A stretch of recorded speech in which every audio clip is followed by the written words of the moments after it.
The red warning light pierced through the cockpit darkness like a death sentence. Major Mona Castellanos stared at the fuel gauge in disbelief. 10 minutes!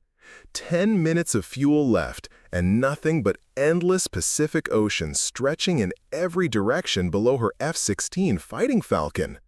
The autopilot system had just died completely, leaving her alone with manual controls 400 miles from the nearest landmass. Her radio crackled with static, but no voices came through. She was utterly alone in the sky, with barely enough fuel to keep her engines running for the next few heartbeats of her life.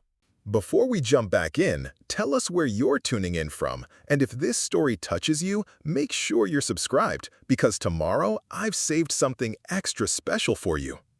The mission had started like any other routine patrol from Hickam Air Force Base in Hawaii. Mona had been flying for 12 years, ever since she graduated from the Air Force Academy in Colorado Springs. Born and raised in Phoenix, Arizona, she'd always dreamed of soaring above the desert landscapes of her childhood, but life had taken her to these tropical waters instead.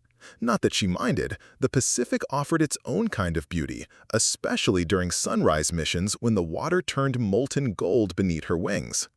Lieutenant Colonel James Morrison had briefed her that Tuesday morning in the sterile white briefing room. The mission parameters were straightforward: a standard reconnaissance flight along the outer perimeter of Hawaiian airspace, checking for any unusual vessel activity in international waters. Intelligence had picked up chatter about potential smuggling operations using modified cargo ships, and they needed eyes in the sky to verify or dismiss these reports. "Should be milk run, Castellanos," Morrison had said, adjusting his wire-rimmed glasses as he pointed to the digital map projection. 4-hour flight path, automated navigation, plenty of fuel margin. You'll be back before lunch. Mona had nodded, already mentally preparing for what she expected to be an uneventful morning. She'd flown this route dozens of times before. The autopilot system would handle most of the navigation while she monitored instruments and maintained radio contact with base operations. Her F-16C, tail number 88-0416, had been her assigned aircraft for 3 years running. She knew every sound, every vibration, every quirk of its personality better than most people knew their own cars. The takeoff from Hickam had been flawless. Morning air temperatures were perfect, not too hot, not too humid.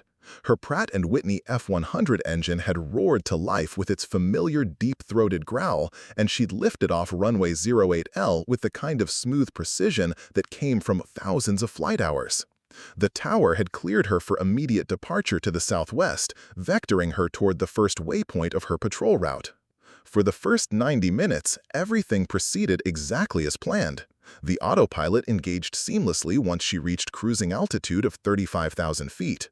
GPS navigation locked onto all satellites without issue. Radio communications with Hickam remained crystal clear. Below her, the Pacific stretched out in its infinite blue expanse, dotted occasionally by the white wake trails of commercial shipping vessels following standard maritime routes. She'd been reviewing her navigation charts when the first anomaly appeared. A subtle vibration through the stick, barely perceptible, but definitely not normal for straight and level automated flight.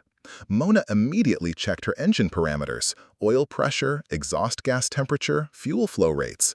Everything showed green across the board. She tapped her helmet-mounted display to cycle through different diagnostic screens, but no warning indicators appeared. "Probably just some minor turbulence," she muttered to herself, though the day was remarkably clear, with virtually no weather activity reported anywhere in her flight path. Still, the Pacific could be unpredictable. Thermal currents rising from the warm water surface sometimes create invisible air pockets that could jostle even heavy military aircraft. 20 minutes later, the vibration returned, more pronounced this time. Mona disengaged the autopilot temporarily and took manual control to test her flight surfaces. Ailerons responded normally. Elevator inputs felt solid. Rudder pedals moved smoothly through their full range of motion. She re-engaged the autopilot and continued monitoring, but something felt different. The aircraft seemed to be making subtle course corrections more frequently than usual, as if the navigation system was having trouble maintaining its programmed heading. She reached for her radio to report the potential issue to base operations, but static filled her headset instead of the usual clear channel. Hickam Tower, this is Viper 77, radio check, over. More static. She tried different frequencies, including the emergency channel, but received no response from anywhere. The radio equipment had worked perfectly during her pre-flight checks just 3 hours earlier. That's when the real problems began. The autopilot disconnect alarm suddenly shrieked through her helmet speakers, a harsh electronic wail that meant the system had completely shut down without any manual input from her. Mona immediately grabbed the stick and took control, but the aircraft felt sluggish, unresponsive. Her primary flight display flickered once, twice, then went completely dark. The backup instruments remained functional, but she was now flying on analog gauges that hadn't been her primary reference points for years of modern fighter aviation. Her training kicked in immediately. Emergency procedures for electrical system failures. She began methodically working through the checklist. Navigation computer, dead. Radio communications, dead. Primary flight displays, dead. Even her GPS receiver showed nothing but error messages. It was as if someone had thrown a switch and turned off every electronic system in her aircraft except for the engine itself. But the engine was running perfectly. Oil pressure is steady at 45 psi, exhaust gas temperature well within normal parameters, fuel flow exactly where it should be for her current throttle setting. Whatever had killed her avionics package hadn't affected her propulsion system, which meant she could still fly the aircraft manually if necessary. The problem was navigation. Without GPS, without radio contact, without any electronic navigation aids, she was essentially flying blind over one of the largest ocean expanses on Earth. Dead reckoning navigation, using only compass headings and time estimates, worked fine over land where you could identify landmarks. But the Pacific Ocean looked identical in every direction. One patch of blue water resembled every other patch of blue water. She checked her watch and tried to calculate her approximate position based on her departure time and planned flight path. If the autopilot had been following its programmed route correctly before the system failure, she should be roughly 280 miles southwest of Oahu, well beyond the range of visual contact with any landmass. The nearest alternate landing site would be either back to Hickam or possibly the emergency field on Johnston Atoll if she could find it. That's when she noticed the fuel gauge reading. The digital display showed 1,847 pounds of JP8 fuel remaining. For a normal flight profile, that would be adequate to return to base with standard reserves. But her fuel consumption had been higher than normal during the past hour, possibly due to the electrical system problems affecting her engine management computer. She quickly calculated fuel burn rates in her head, factoring in distance to target airports and reserve requirements. The mathematics were not encouraging. At her current consumption rate, flying direct to Hickam would require approximately 2,100 pounds of fuel. She had 1,847 pounds available. The shortfall was significant enough that she would run out of fuel roughly 30 miles from the Hawaiian coast, close enough to see the islands but not close enough to reach a runway. Johnston Atoll was closer, maybe 200 miles to the southwest, if she could find it. But Johnston was tiny, barely more than a coral reef with a single emergency runway that hadn't seen regular use in years. Finding such a small target in the vast Pacific without GPS navigation would be like locating a needle in a haystack while blindfolded. She had to make a choice, and she had to make it quickly.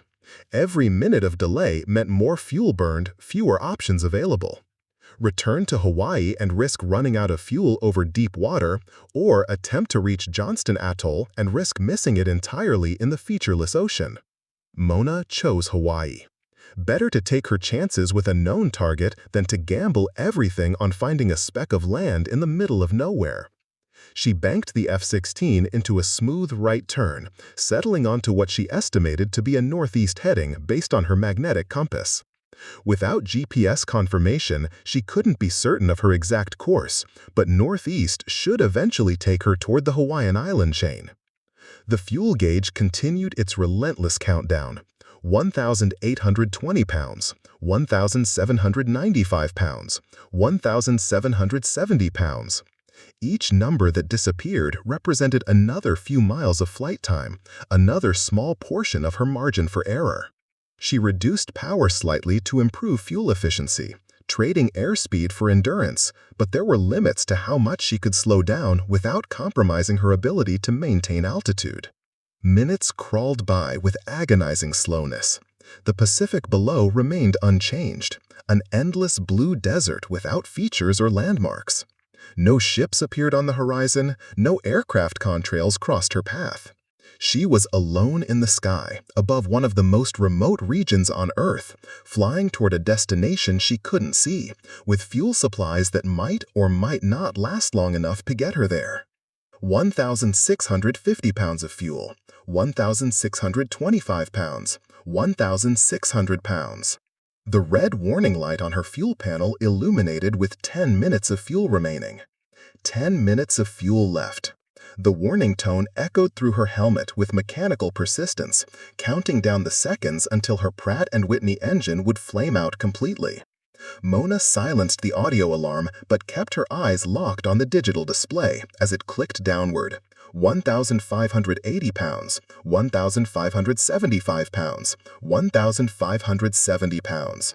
She had trained for this scenario countless times in simulators back at Nellis Air Force Base in Nevada, but those exercises always included functional navigation equipment and radio contact with air traffic control. This was different.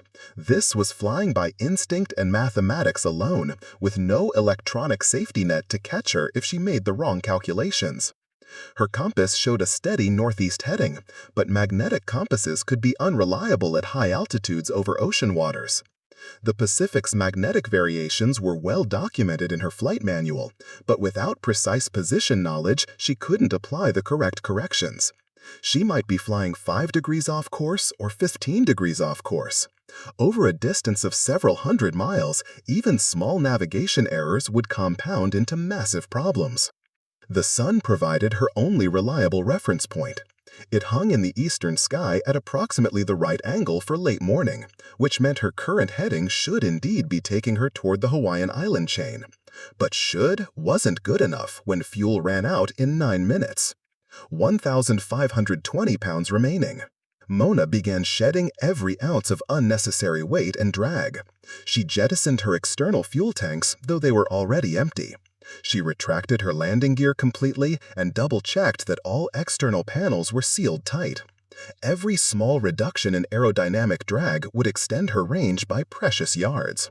Her mind raced through emergency procedures she'd memorized years ago but never expected to use. Dead-stick landings, bailout procedures, water survival techniques.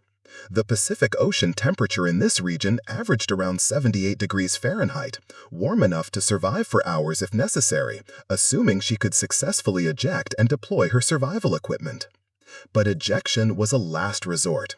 Her F-16 represented millions of dollars in taxpayer investment, and more importantly, she had trained her entire adult life to bring her aircraft home safely. Every military pilot understood the unwritten code. You don't abandon your bird unless absolutely no other options remain. 8 minutes of fuel. Preparing and narrating this story took us a lot of time. So if you are enjoying it, subscribe to our channel. It means a lot to us. Now, back to the story. The ocean below began showing subtle changes. The watercolor seemed slightly different, perhaps indicating shallower depths near underwater mountain ranges that extended outward from the Hawaiian island chain. It was a marginal sign at best, but any indication that she might be approaching her destination was psychologically helpful. She reduced power even further, trading altitude for fuel efficiency. The F-16 began a gradual descent from 35,000 feet toward 30,000 feet. At lower altitudes, the denser air would provide better engine efficiency, though it would also increase drag. The balance between these factors required constant adjustment based on real-time fuel consumption readings. 1,450 pounds, 7 minutes and 30 seconds. Her survival radio crackled suddenly, not with voices, but with a faint electronic beacon. The sound was barely audible above engine noise, but definitely artificial rather than natural static. Emergency locator beacons from ships or aircraft use specific frequencies that her backup radio could detect even when main communications were dead. She adjusted her heading slightly toward the beacon's strongest signal strength, though triangulating direction from a single radio source while flying at high speed was nearly impossible. The beacon could be coming from anywhere within a 50-mile radius, but it represented human presence in this vast emptiness, and right now, any sign of civilization was worth investigating. 6 minutes of fuel remaining. The mathematics were becoming clearer and more frightening. At her current consumption rate, her engine would flame out while she was still at least 20 miles from any possible landing site. Even if she could glide those final 20 miles, the F-16's glide ratio without engine power was roughly 1.6 to 1, meaning she would lose 1 mile of altitude for every 1.6 miles of forward distance. From 30,000 feet, her maximum gliding range would be about 48 miles under ideal conditions. Ideal conditions meant no wind, perfect piloting technique, and aircraft systems functioning normally. She had none of those advantages. Unknown wind patterns over the ocean could cut her gliding distance significantly. Her compromised avionics made precise flying more difficult, and she was already exhausted from hours of high-stress manual flying. 1,380 pounds, 5 minutes and 45 seconds. The emergency beacon signal grew stronger, definitely coming from somewhere ahead and slightly to her right. She adjusted course again, following the radio signal like a lifeline in the darkness. Whatever was transmitting that beacon, ship, aircraft, emergency station, it represented her best hope for survival. Her altimeter showed 28,000 feet as she continued her gradual descent. The fuel flow indicator registered slightly lower consumption at the reduced altitude, but not enough to significantly extend her endurance. Physics was physics, and her F-100 engine required a minimum fuel flow to maintain combustion regardless of throttle settings. 4 minutes and 30 seconds. That's when she saw it. A tiny speck on the horizon, barely visible against the blue sky. It could be a cloud formation or atmospheric distortion or wishful thinking. But as she watched, the speck seemed to maintain a consistent shape and position relative to the horizon. Land. It had to be land. She pressed her binoculars against her helmet visor and focused on the distant object. The magnified view revealed what appeared to be a small island or atoll, low and flat against the waterline. Not one of the main Hawaiian islands, those were mountainous and would be visible from much greater distances. This looked more like a coral atoll, possibly one of the smaller northwestern Hawaiian islands that were rarely visited except by research vessels. The emergency beacon signal was definitely coming from that direction now. Someone or something on that island was transmitting a distress signal, which meant there might be people there. People with radios, boats, or aircraft that could provide rescue assistance. 1,290 pounds, 3 minutes and 50 seconds of fuel. The island was still at least 15 miles away, maybe 20. Her engine would quit running long before she reached it, but if she could get close enough to glide the rest of the way, she might have a chance.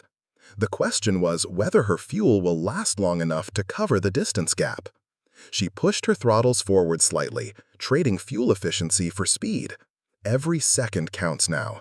The faster she could cover the remaining distance while her engine still ran, the shorter her gliding distance would need to be.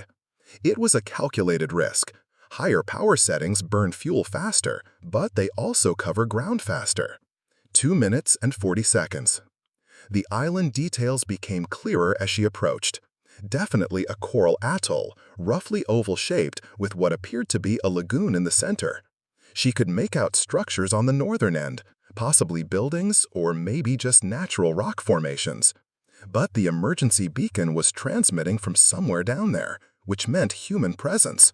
1,290 pounds of fuel, 3 minutes and 50 seconds of fuel. The island was still at least 15 miles away, maybe 20. Her engine would quit running long before she reached it, but if she could get close enough to glide the rest of the way, she might have a chance. The question was whether her fuel will last long enough to cover the distance gap. She pushed her throttles forward slightly, trading fuel efficiency for speed. Every second counts now. The faster she could cover the remaining distance while her engine still ran, the shorter her gliding distance would need to be. It was a calculated risk. Higher power settings burn fuel faster, but they also cover ground faster. 2 minutes and 40 seconds. The island details became clearer as she approached. Definitely a coral atoll, roughly oval-shaped with what appeared to be a lagoon in the center. She could make out structures on the northern end, possibly buildings or maybe just natural rock formations. But the emergency beacon was transmitting from somewhere down there, which meant human presence. 1,290 pounds, 3 minutes and 50 seconds of fuel. The island was still at least 15 miles away, maybe 20. Her engine would quit running long before she reached it, but if she could get close enough to glide the rest of the way, she might have a chance. The question was whether her fuel will last long enough to cover the distance gap. She pushed her throttles forward slightly, trading fuel efficiency for speed. Every second counts now. The faster she could cover the remaining distance while her engine still ran, the shorter her gliding distance would need to be. It was a calculated risk. Higher power settings burn fuel faster, but they also cover ground faster. 2 minutes and 40 seconds. The island details became clearer as she approached. Definitely a coral atoll, roughly oval-shaped with what appeared to be a lagoon in the center. She could make out structures on the northern end, possibly buildings or maybe just natural rock formations.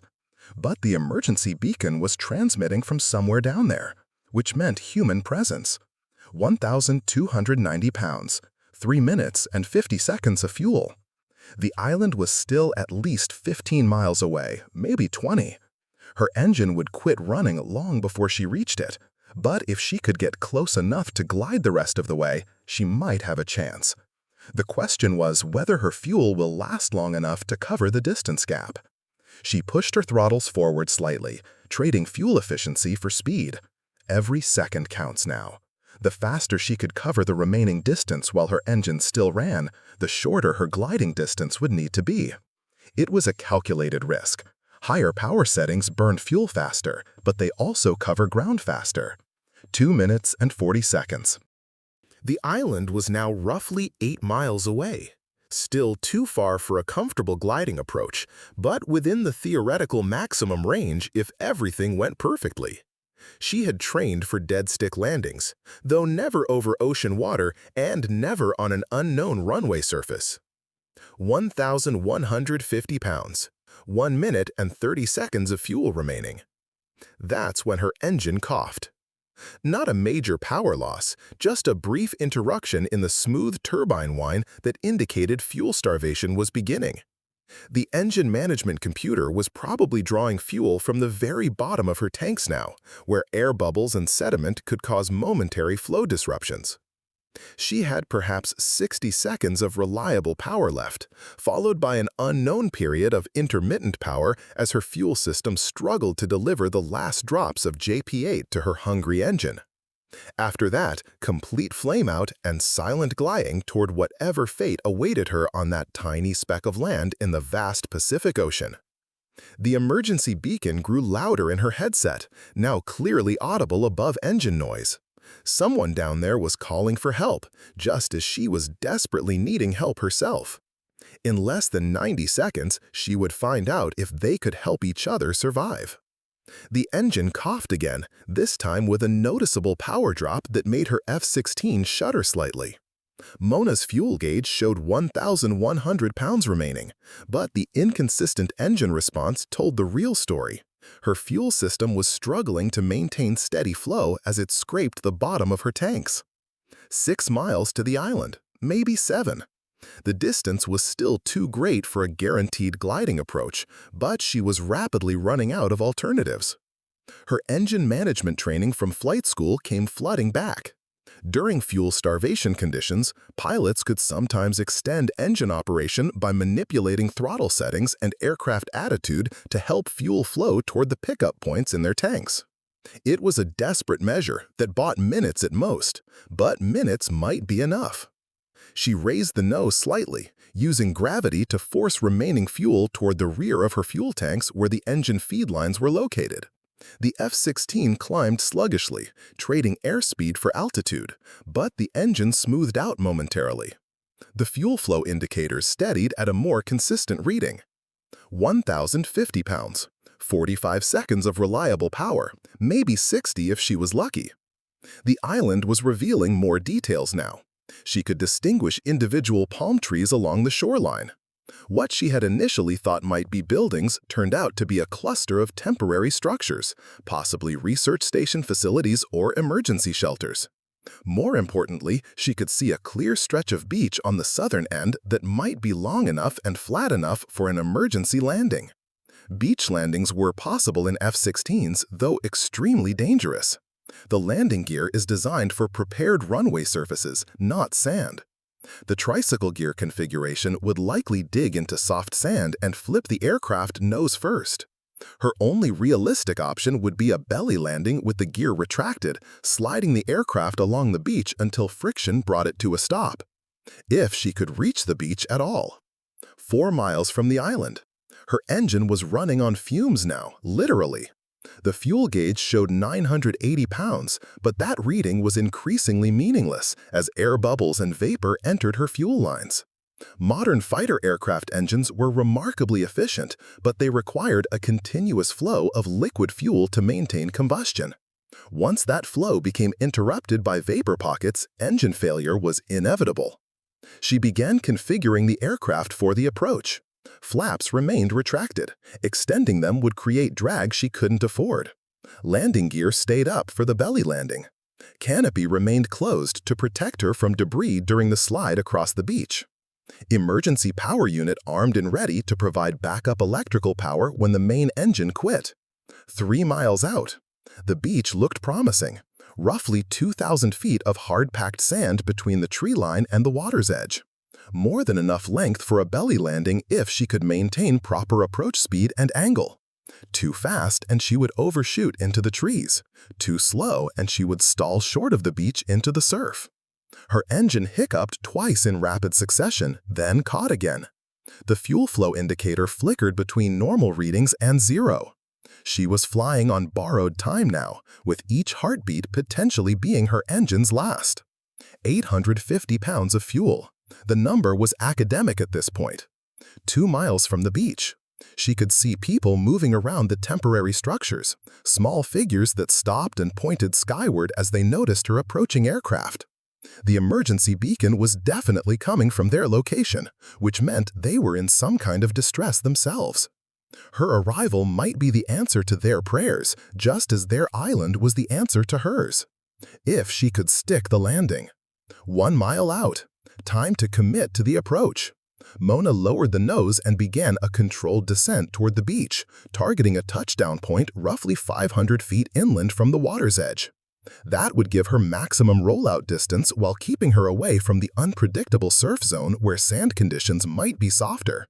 Her airspeed read 180 knots, faster than ideal for landing, but necessary to maintain control authority if her engine quit during the final approach. She would have to bleed off excess speed during the landing rollout, using friction and aerodynamic drag to slow the aircraft safely. Half a mile out. Her engine was running so roughly now that the entire airframe vibrated. The fuel flow indicator showed intermittent readings, jumping between normal flow and complete cutoff as the fuel system struggled to deliver the last dregs of JP-8 to her hungry turbine. The beach rushed up toward her landing gear. She could see individual rocks and pieces of driftwood scattered across the sand. The surface looked relatively smooth, though she wouldn't know for certain until her aircraft's belly made contact with the ground. Quarter mile out, her engine gave one final powerful surge as the last substantial quantity of fuel reached the combustion chamber. The F-16 leaped forward with renewed energy, and for a moment she thought she might have enough power to execute a go-around if the landing approach looked unsafe. Then the engine died completely. The sudden silence was deafening after hours of constant turbine noise. Her F-16 transformed from a powered fighter aircraft into a 19,000-pound glider, with all the aerodynamic grace of a falling brick. She had perhaps 30 seconds to complete her landing before physics took control away from her entirely. The beach filled her entire windscreen now. She could see the texture of individual sand grains, the patterns left by receding waves, the scattered debris from previous storms. Her approach angle looked good, shallow enough to avoid a hard impact, steep enough to reach her intended touchdown point.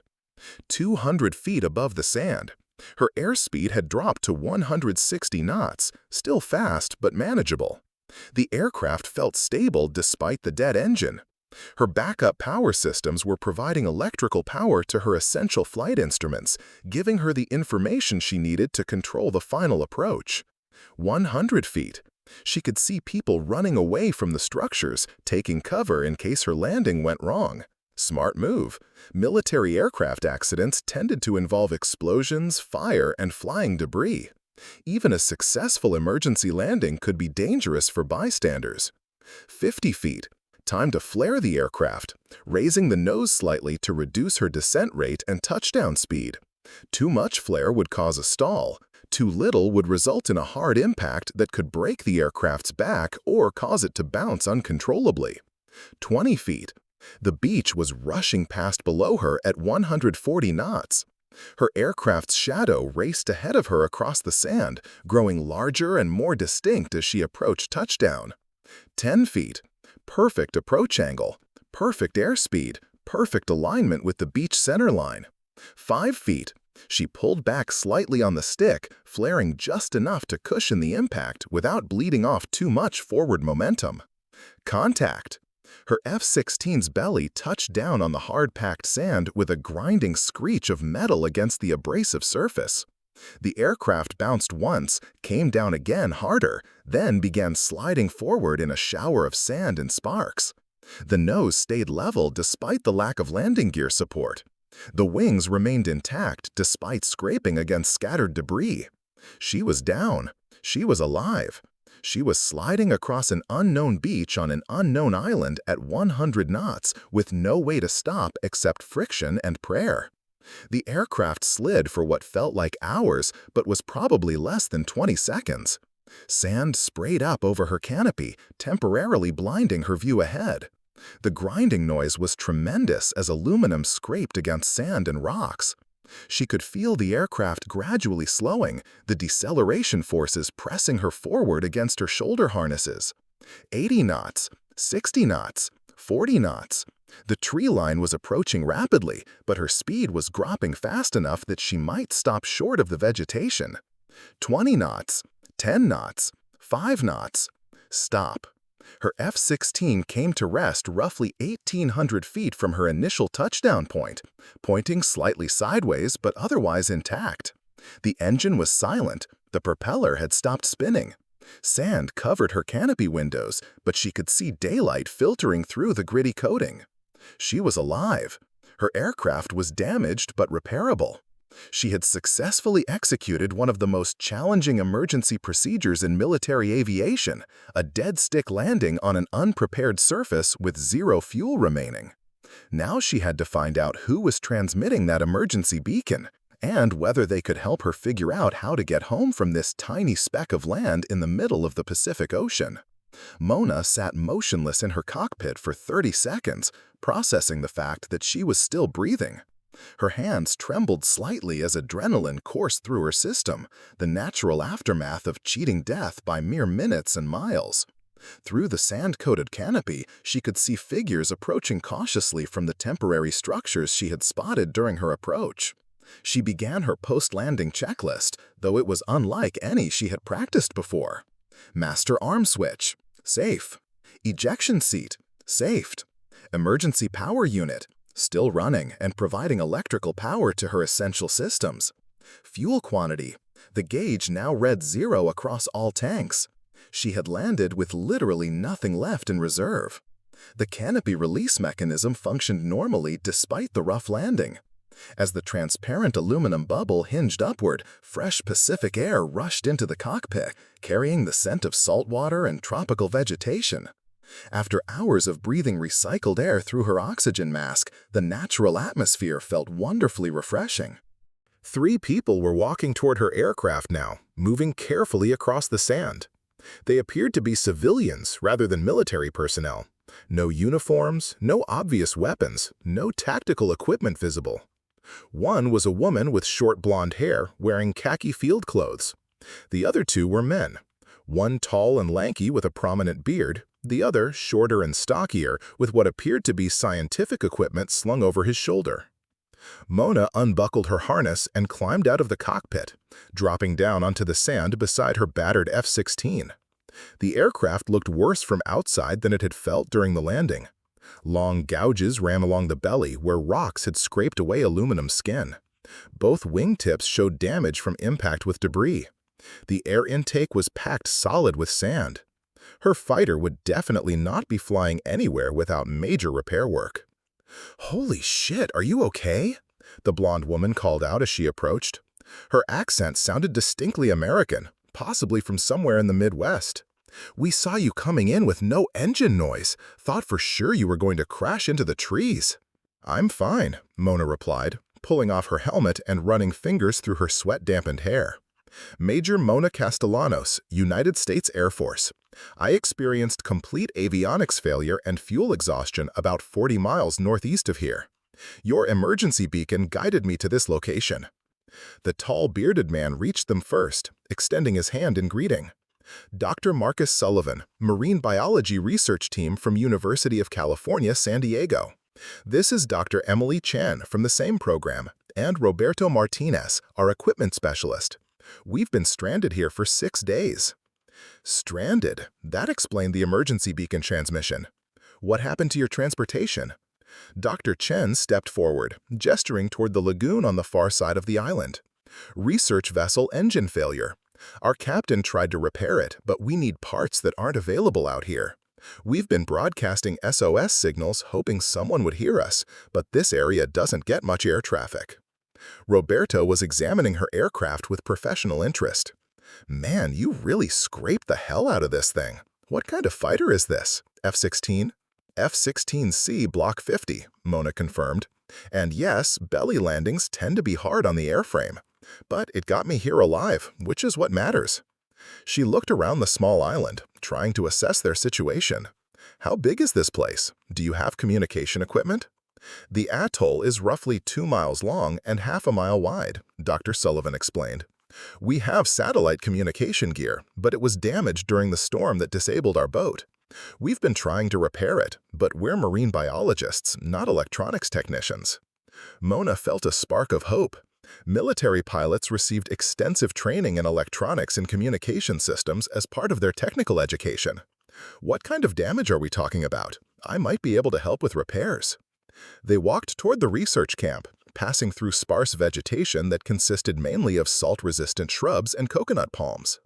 The temporary structures turned out to be 3 large expedition tents, connected by tarps to create a central work area. Solar panels provided electrical power to various scientific instruments and a small refrigeration unit containing research samples. Dr. Chen led them to a table where the damaged satellite radio lay in pieces. Lightning strikes during the storm took out most of the circuit boards. "We managed to salvage some components, but the main transmitter module is completely fried." Mona examined the equipment carefully. The radio was a commercial marine model, similar to systems she had worked with during her electronics training at Shepherd Air Force Base in Texas. The lightning damage was extensive, but not necessarily irreparable if they could find substitute components. "Do you have any other electronic devices? Laptops, GPS units, spare radios?" Roberto nodded enthusiastically. "We've got backup equipment in waterproof cases. Most of it survived the storm intact." "Show me everything you have." For the next 2 hours, Mona worked alongside the stranded researchers to inventory their available electronics. They had laptop computers, digital cameras, GPS receivers, underwater communication devices, and various scientific instruments. Enough spare parts to potentially rebuild a functional radio transmitter if she could figure out the correct component substitutions. The work was tedious and required careful testing of each salvaged circuit board. Many components had suffered damage from saltwater exposure, even if they had been protected during the initial lightning strike. But gradually, a picture emerged of what might be possible. "I think I can build a low-power emergency transmitter," she announced after completing her assessment. "It won't have the range of your original satellite radio, but it should be able to reach aircraft passing overhead or ships within about 50 miles. Dr. Sullivan looked skeptical. "Will that be enough to get us rescued?" "Maybe. This area does get some air traffic, cargo flights between Hawaii and the mainland, military patrols like the one I was flying. If we can establish contact with anyone, they can relay our position to search and rescue authorities." Emily Chen had been quietly preparing food during their electronics work. She now presented a meal of canned goods, supplemented by fresh fish they had caught in the lagoon. "How long do you think the repairs will take?" "At least 12 hours of steady work, maybe 18. And that assumes I can get the substitute circuits to function properly. There's no guarantee this will work at all." They ate dinner as the sun set over the Pacific, painting the sky in brilliant oranges and purples. Under different circumstances, it would have been a beautiful tropical paradise. But with limited food supplies, no reliable communication, and no transportation, their situation was becoming increasingly desperate. After dark, Mona continued working on the radio repairs by battery-powered LED lanterns. The researchers took turns assisting her, holding components while she soldered connections and tested circuits. Roberto proved particularly helpful. His experience with underwater equipment had given him practical electronics skills that complemented her theoretical training. "You know," Marcus said during a break around midnight, "when we saw your plane coming in this morning, we thought our prayers had been answered. Then when you landed safely, we were sure rescue was imminent." "I'm still hoping it is," Mona replied, carefully adjusting a resistor value in the transmitter circuit. "But my squadron will have noticed that I missed my scheduled check-in time. They'll launch search aircraft to look for me, probably starting at first light. How will they know where to look? This island isn't exactly on standard flight paths." That was the critical question. Her last known position was roughly 40 miles northeast of their current location, based on her planned flight path before the avionics failure. Search and rescue aircraft would concentrate their efforts in that area initially, gradually expanding the search pattern outward as time passed. But the Pacific Ocean covered millions of square miles. Even with multiple aircraft searching, finding one small coral atoll could take days or weeks. And search efforts were expensive. The Air Force wouldn't continue looking indefinitely for a single missing pilot. Their best hope was still the jury-rigged emergency transmitter. If she could get it working, they could actively signal for help rather than waiting passively for rescue to find them. At 3 a.m., she finally got a response from the rebuilt transmitter. A weak signal, badly distorted, but definitely transmitting on emergency frequencies. The antenna system was improvised from salvaged wire and metal tent poles, far from optimal but functional enough to broadcast their location. "Mayday, Mayday, this is Major Mona Castellanos, U.S. Air Force, broadcasting from an uncharted atoll approximately 40 miles southwest of my last known position. I have 4 civilians requiring immediate rescue. Please relay to Hawaii Rescue Coordination Center." She repeated the message every 10 minutes, hoping someone, somewhere, would hear their call for help before their luck ran out completely. Dawn broke with no response to their emergency transmissions. Mona had broadcast their Mayday message throughout the night, switching between different frequencies every 30 minutes to maximize their chances of being heard. But the Pacific remained silent, except for the distant static of atmospheric interference. Dr. Chen emerged from her tent looking exhausted. The stress of their prolonged isolation was beginning to show on all the researchers. 6 days of uncertainty about rescue had taken hopes that were now being tested by continued silence from the outside world. "Any luck with the radio?" Emily asked, settling down beside the makeshift communication station. "Nothing yet, but that doesn't mean nobody heard us. Military communication protocols require confirmation before responding to emergency calls, especially from unknown stations. They might be triangulating our position or verifying our identities before making contact." That was optimistic thinking, but it was better than acknowledging the more likely reality that their improvised transmitter simply lacked sufficient power to reach anyone who could help them. Roberto appeared from the direction of the lagoon, carrying a bucket of fresh water and several large fish. Their food situation was stable thanks to abundant marine life in the protected waters, but drinking water was becoming a concern. The island's only freshwater source was rainwater collection, and their storage containers were running low. "I've been thinking about your airplane," he said to Mona. "Is there any way to get parts from it that might boost our radio signal?" Mona had considered the same possibility during the night. The F-16 has a powerful UHF radio system, but it's integrated with the aircraft's main electrical system. Without engine power, I can't run the primary radio, and the backup systems aren't compatible with civilian frequencies. What about the ejection seat? Those have their own emergency beacons, right? That was actually a brilliant suggestion. Military ejection seats contain independent locator beacons designed to operate for days after a pilot bailed out. The beacon in her F-16 seat would be broadcasting on frequencies monitored by military search and rescue teams. The seat beacon activates automatically if the ejection sequence is initiated, but there might be a way to trigger it manually. Mona grabbed her toolkit and headed toward the aircraft. Her F-16 looked even more battered in daylight. Sand had worked its way into every opening, and salt spray from the previous night's high tide had begun the corrosion process on exposed metal surfaces. But the cockpit systems were still intact, including the ejection seat mechanism. She climbed back into the familiar confines of her cockpit and began examining the seat's emergency systems. The Martin Baker seat was equipped with multiple survival devices: personal locator beacon, survival radio, life raft, emergency supplies. Most importantly, the locator beacon could be activated manually through a concealed switch designed for exactly this type of situation. The beacon switch was hidden beneath a protective cover near her left elbow. Mona flipped the cover and pressed the activation button.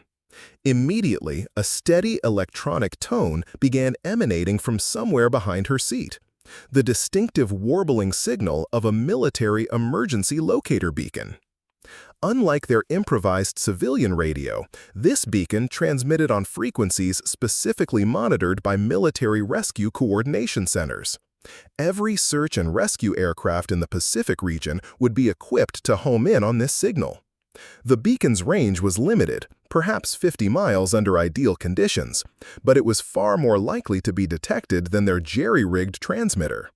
She climbed out of the cockpit to find the researchers watching hopefully. Military emergency beacon is now active.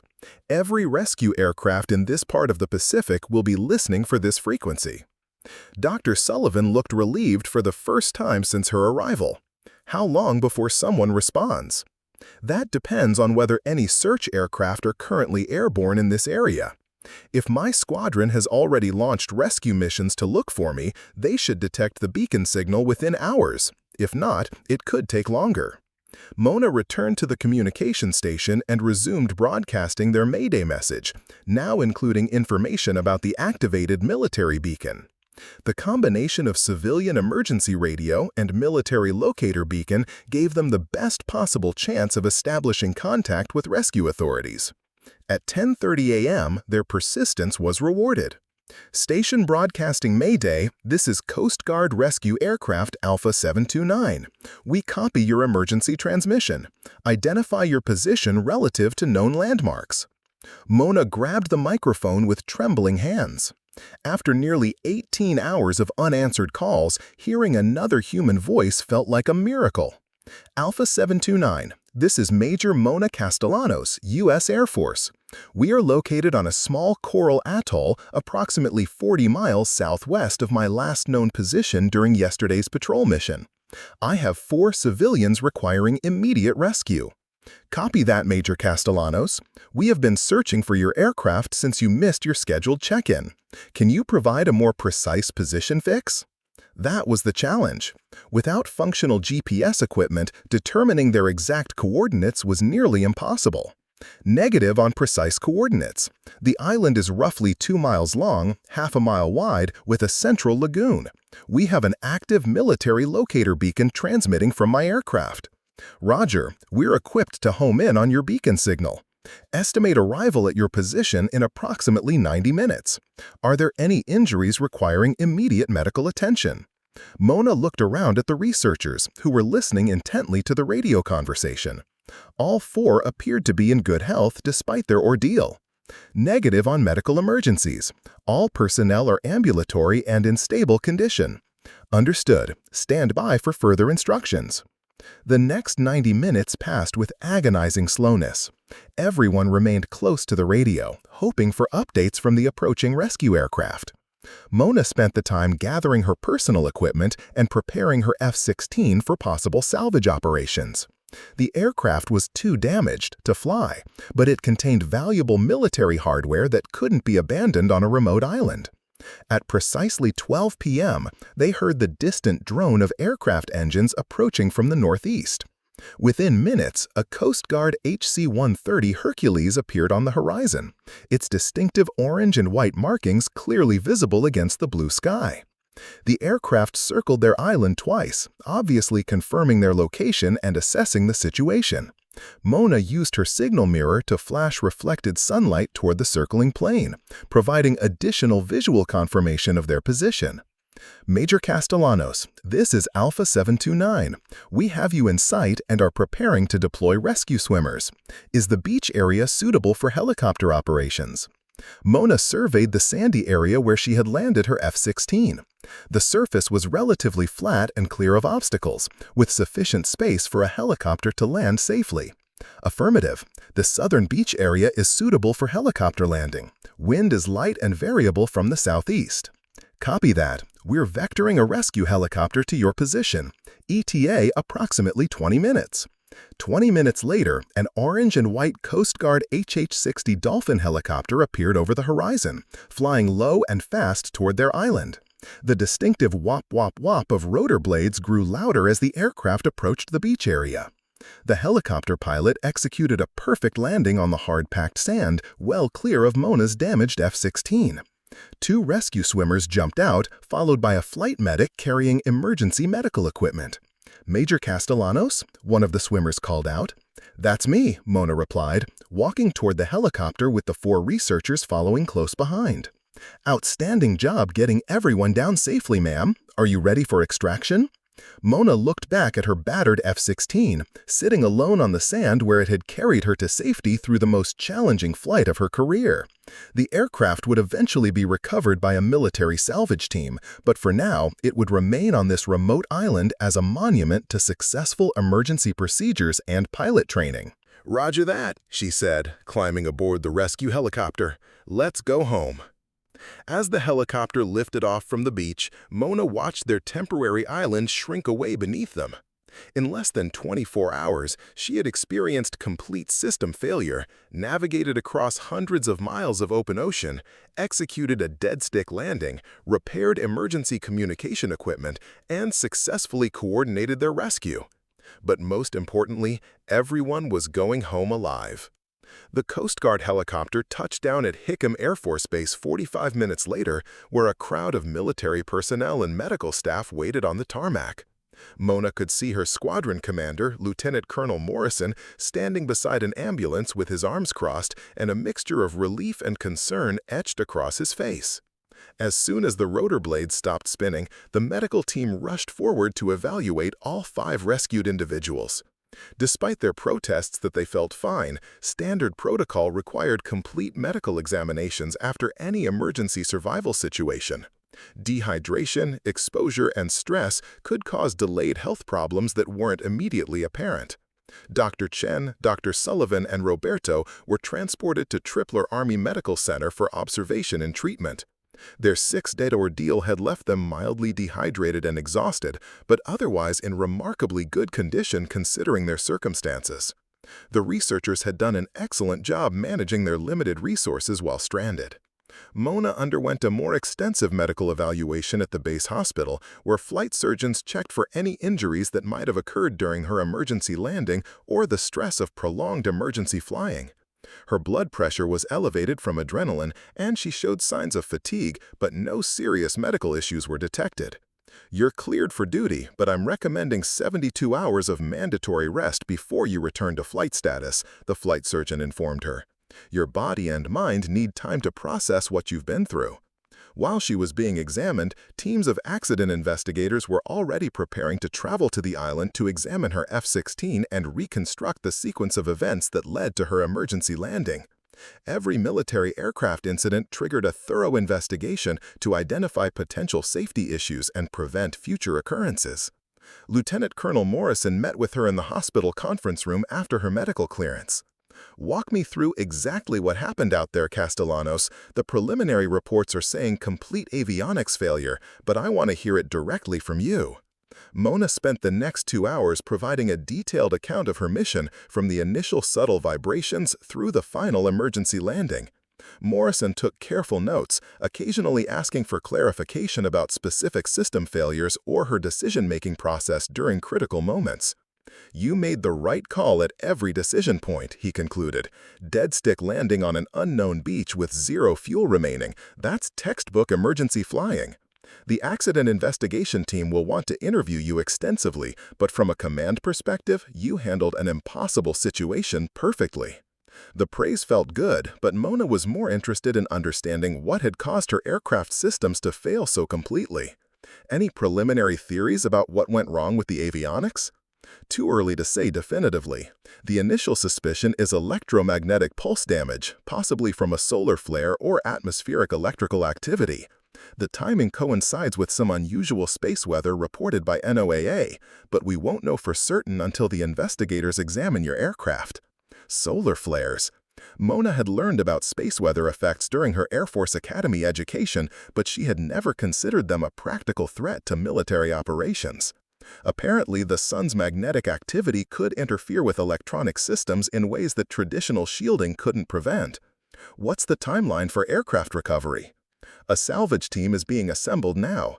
They'll fly out to the island tomorrow morning with heavy-lift helicopters to extract your F-16.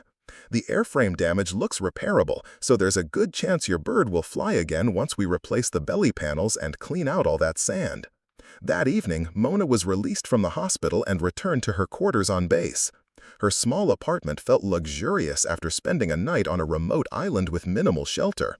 Hot showers, electricity, air conditioning, and a fully stocked refrigerator, comforts she had taken for granted before her emergency landing.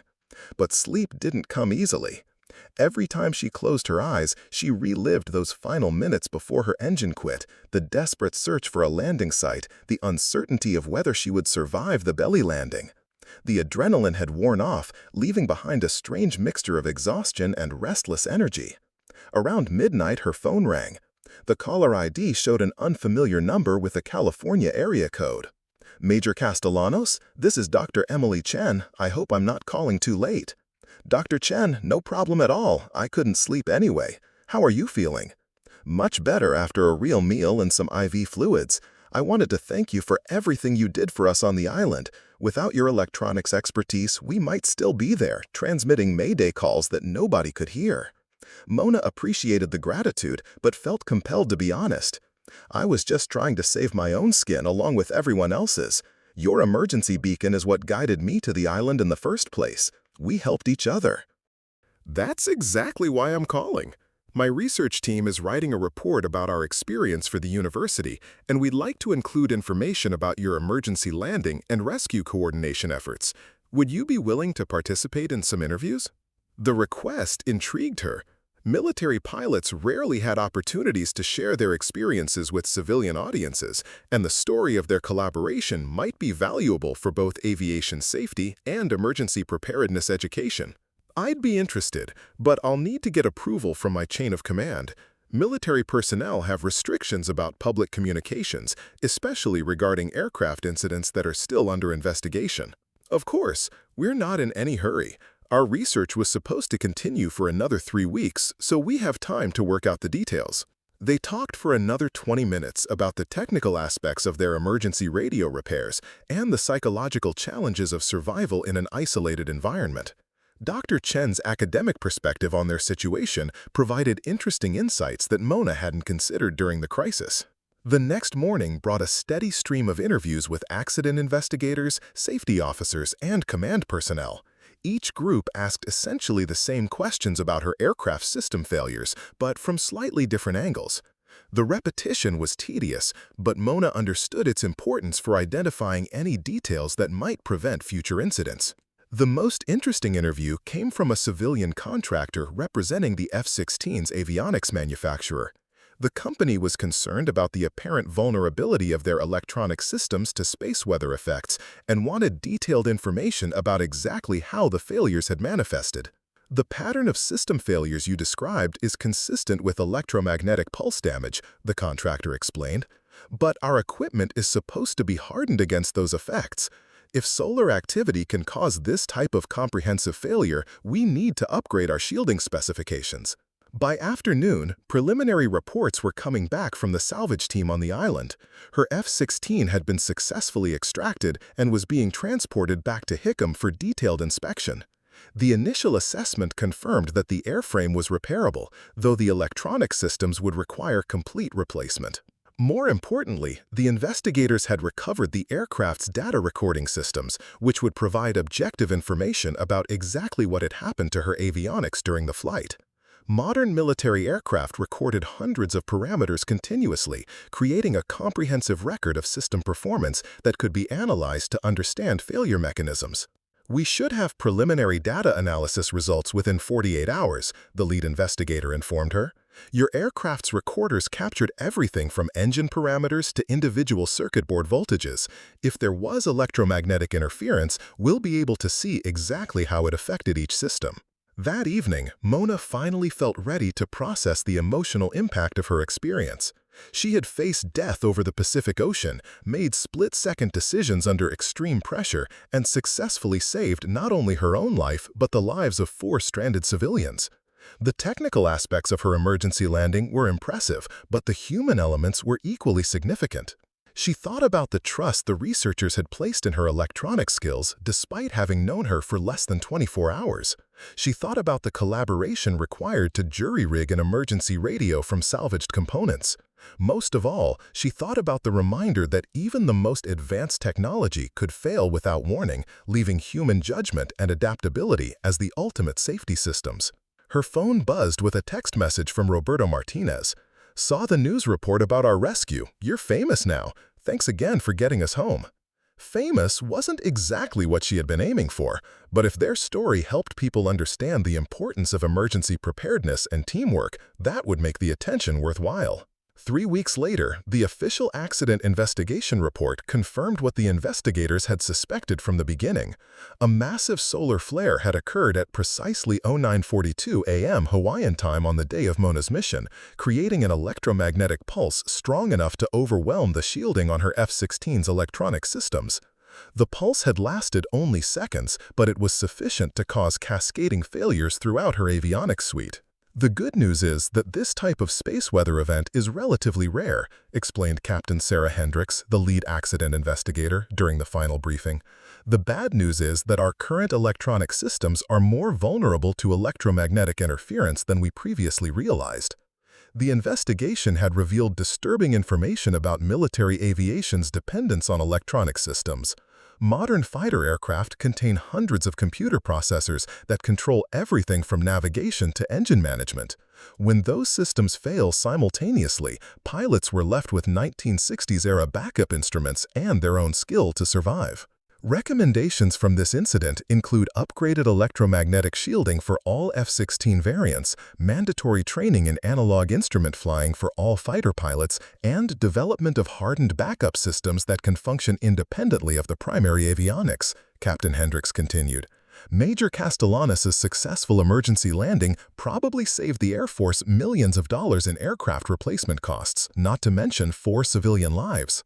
Mona felt a mixture of pride and concern about the broader implications.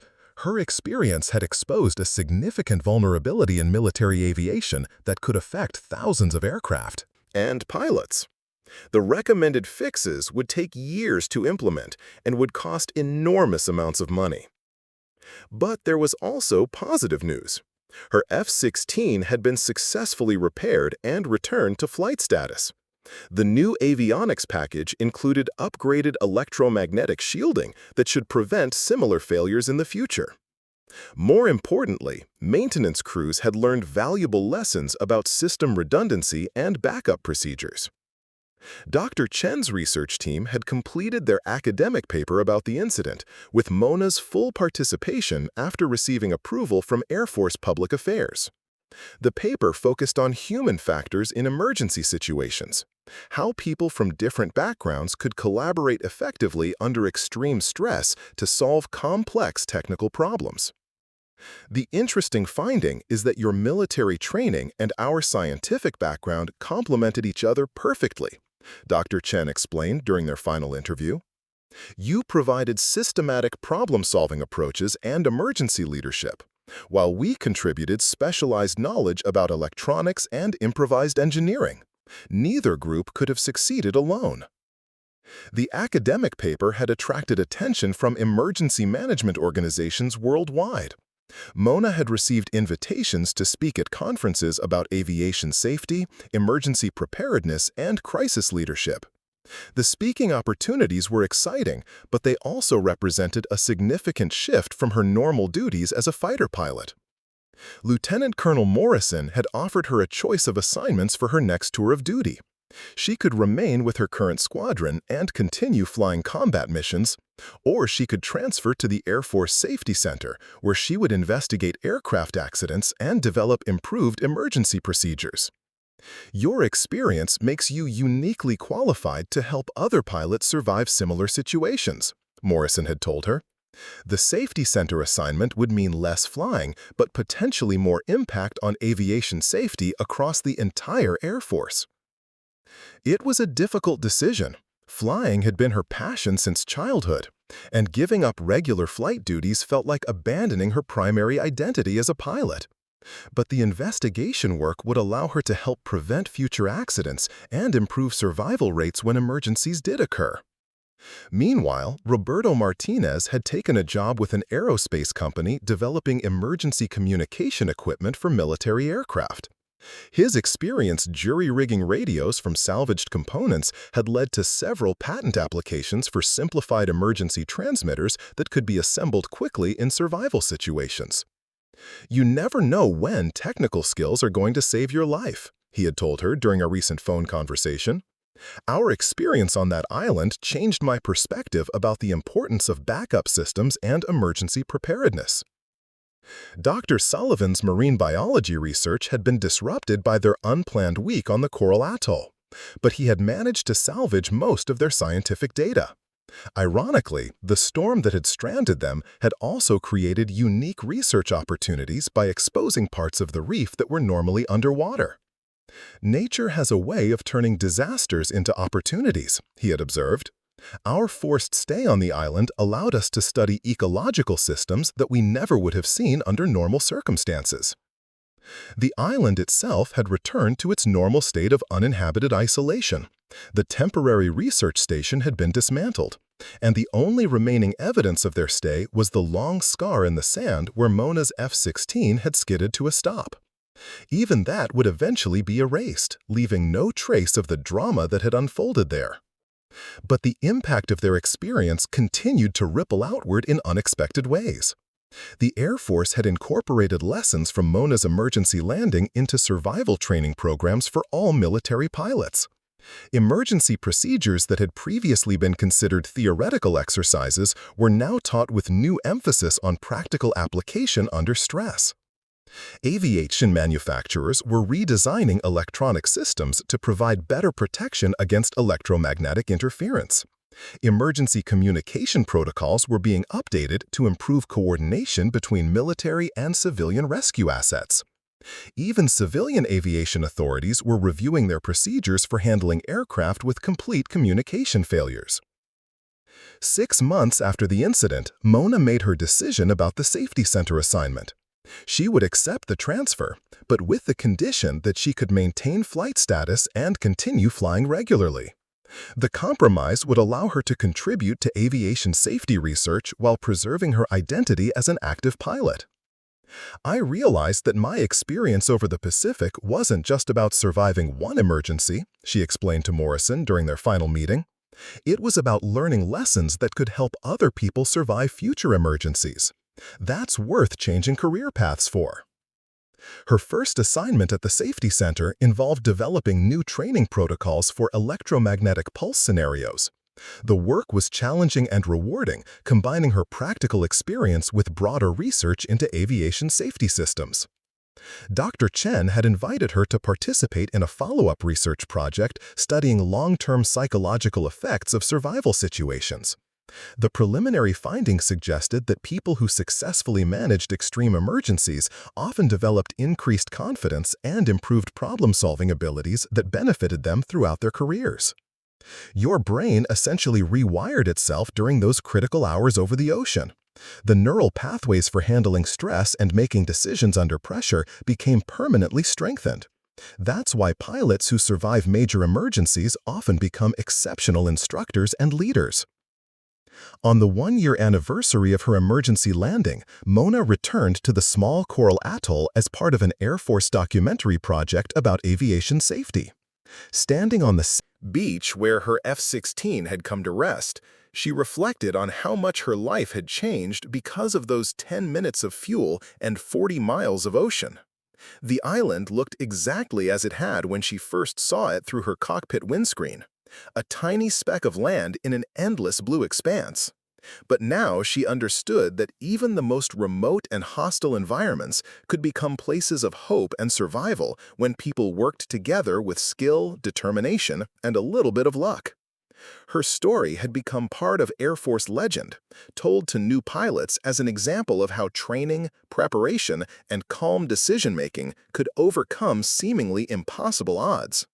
But for Mona, the most important lesson was simpler: that human beings were capable of extraordinary things when they refused to give up, even when everything seemed lost in the vast emptiness of the Pacific Ocean. The documentary crew had brought sophisticated underwater cameras to film the coral reef where Dr. Sullivan's team had conducted their research.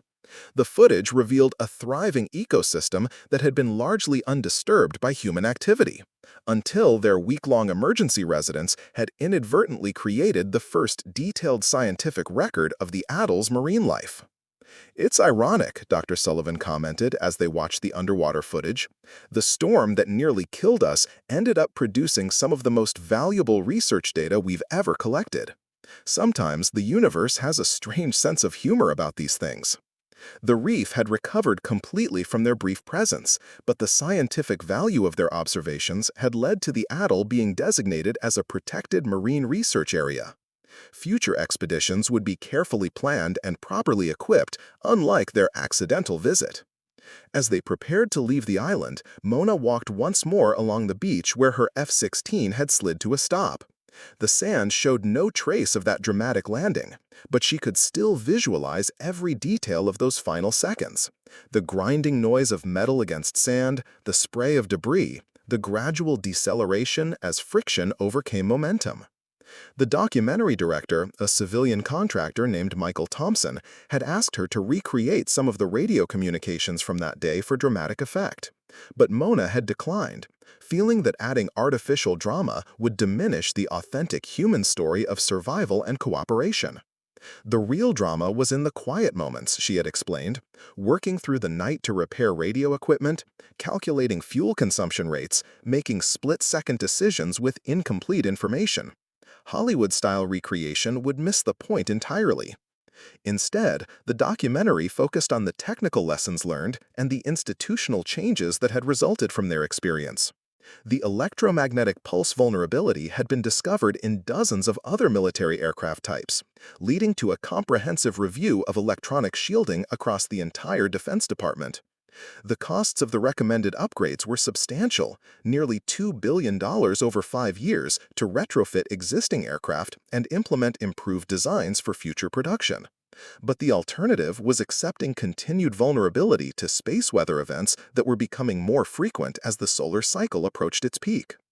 Major Castellanos's emergency landing probably prevented a much larger disaster, explained General Patricia Walsh, commander of Air Combat Command, during her interview for the documentary. If we had lost multiple aircraft to electromagnetic pulse effects during a major military operation, the consequences could have been catastrophic. This incident gave us early warning about a threat we didn't fully understand. The general's comments highlighted something that had become increasingly clear during the investigation process. Mona's survival had been important not just for the 5 people rescued from the island, but for thousands of military personnel who would benefit from improved emergency procedures and equipment upgrades. Her work at the Safety Center had already contributed to significant improvements in pilot training. The new electromagnetic pulse simulation scenarios were among the most challenging exercises in the Air Force curriculum, requiring pilots to demonstrate proficiency with analog instruments and manual flight controls under extreme stress conditions. "We are essentially teaching pilots to become their grandfathers," joked Captain David Rodriguez, her colleague at the Safety Center. "Modern aviators have become so dependent on electronic systems that many of them have never really learned to fly by instinct and basic instruments. Your experience showed us how dangerous that dependency had become." The training improvements extended beyond just electromagnetic pulse scenarios. Emergency communication procedures had been completely rewritten based on lessons learned from their improvised radio repairs. Survival equipment now included simplified transmitter kits that could be assembled without specialized electronics knowledge. Even civilian aviation had benefited from their experience. The Federal Aviation Administration had updated its emergency procedures to better coordinate with military rescue assets. And commercial airlines are incorporating electromagnetic pulse awareness into their pilot training programs.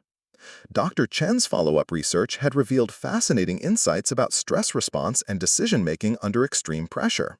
The neurological changes that occurred during life-threatening emergencies appeared to create permanent improvements in cognitive function for many survivors. "Your brain essentially built new neural pathways during those critical hours," she had explained during their latest research session. "The connections between analytical thinking and stress response became stronger and more efficient. That's why many emergency survivors report improved performance in high-pressure situations for years afterward." The research had attracted interest from fields far beyond aviation safety. Emergency room physicians, firefighters, and military personnel in combat zones were all studying the findings. To better understand how extreme stress could enhance rather than impair human performance under specific conditions. Roberto Martinez had used the research insights to develop new training protocols for emergency response teams. His aerospace company was now contracting with organizations worldwide to provide stress inoculation training that helped people perform better during actual emergencies. The key insight was that panic and effective action aren't mutually exclusive, he had explained during a recent conference presentation. People can feel terrified while still making excellent decisions as long as they have the right training and mental frameworks to fall back on. The conference presentation had been part of an international symposium on emergency preparedness that had grown directly out of their island experience. Aviation experts, marine biologists, emergency responders, and survival specialists had gathered to share lessons learned from various disaster scenarios. Mona had been invited as the keynote speaker, representing the military perspective on emergency leadership and decision-making. Her presentation had focused on the importance of systematic thinking during chaos, using specific examples from her fuel calculation decisions and navigation choices during the crisis. The difference between survival and disaster often comes down to maintaining analytical thinking when your emotions are screaming at you to panic, she had told the audience. Training helps, but ultimately it's about trusting your preparation and focusing on the next immediate problem rather than the overall magnitude of your situation. The presentation had been well received, leading to additional speaking opportunities at military academies, civilian flight schools, and emergency management organizations. The speaking engagements had become a significant part of her duties at the Safety Center, though she was careful to maintain her primary focus on research and investigation work. Her personal life had also been transformed by the experience. The publicity surrounding their rescue had led to renewed contact with childhood friends and family members she hadn't spoken to in years. Her parents in Phoenix had initially been terrified when they learned about her emergency landing from news reports, but they had gradually become proud of the recognition she was receiving for her handling of the crisis. "We always knew you were tough," her father had said during a recent visit to Hawaii, "but we never imagined you'd become famous for it. Your mother keeps a scrapbook of all the newspaper articles and magazine stories about your adventure." The media attention had been overwhelming at first, but it had gradually settled into a manageable level of occasional interviews and public appearances. Mona had been careful to share credit with the research team and the rescue personnel, emphasizing that survival had been a collaborative effort rather than individual heroism. As the helicopter lifted off from the island for the final time, carrying the documentary crew and equipment back to Hawaii, Mona took one last look at the coral atoll that had played such a crucial role in her life.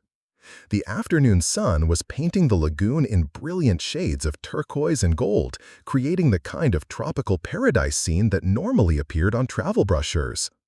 But she would always remember it as something more significant, a place where strangers had become allies, where improvised solutions had saved lives, where the limits of human endurance and ingenuity had been tested and proven adequate to the challenge. The island would return to its natural solitude, visited occasionally by marine researchers but otherwise left to the winds and waves that had shaped it for thousands of years. But the lessons learned there would continue to ripple outward, affecting aviation safety, emergency preparedness, and human understanding of survival under extreme conditions for decades to come. Up next, you've got two more standout stories right on your screen. If this one hits the mark, you won't want to pass these up. Just click and check them out. And don't forget to subscribe and turn on the notification bell so you don't miss any upload from us.